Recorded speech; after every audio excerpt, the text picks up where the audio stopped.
নমস্কার। অপরাজিতা, কবি চন্দননাথ। জানো মা, আমি না কবিতা লিখেছি, তোমরা পড়বে কি তা? মার কাছে গিয়ে খাতা মেলে ধরে ছোট্ট অপরাজিতা।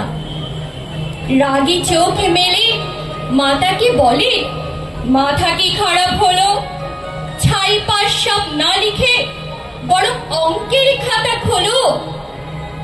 মুখ ভার করে গটি গটি পায়ে গেল সে বাবার কাছে। কবিতা লিখেছি, ও বাবা, তোমার দেখার সময় আছে? মুখটি না তুলে বললেন বাবা, কবিতা লিখেছ? বেশ, পড়বো তো বটে, আগে খবরের কাগজটা করি শেষ।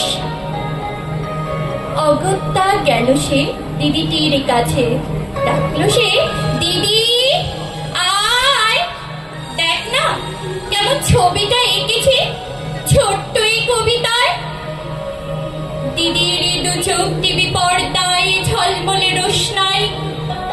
বলল, কবিতা তুই লিখেছিস? হ্যাঁ। কবিতা না ওটা ছাই?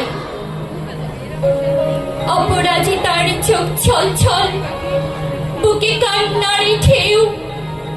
তার লেখা প্রথমই কবিতা দেখলো না পড়ে কেউ। একা ঘরে বসে সামনে তাকালো মালাতে সাজানো ছবি। স্নিগ্ধ দু চোখে রয়েছেন যে সহজ পাঠের কবি। কবিতার খাতা মেলে সে ধরল, ঠোঁট দুটি থর থর। বলল, ঠাকুর কেউ না পড়ো, তুমি এ কবিতা পড়ো। কি জানি কি করে কি যে হয়ে গেল এ কথার সাথে সাথে রবি ঠাকুরের মালা থেকে ফুল ঝরল সে খাতাটিতে। মনে হলো তার সামনে দাঁড়িয়ে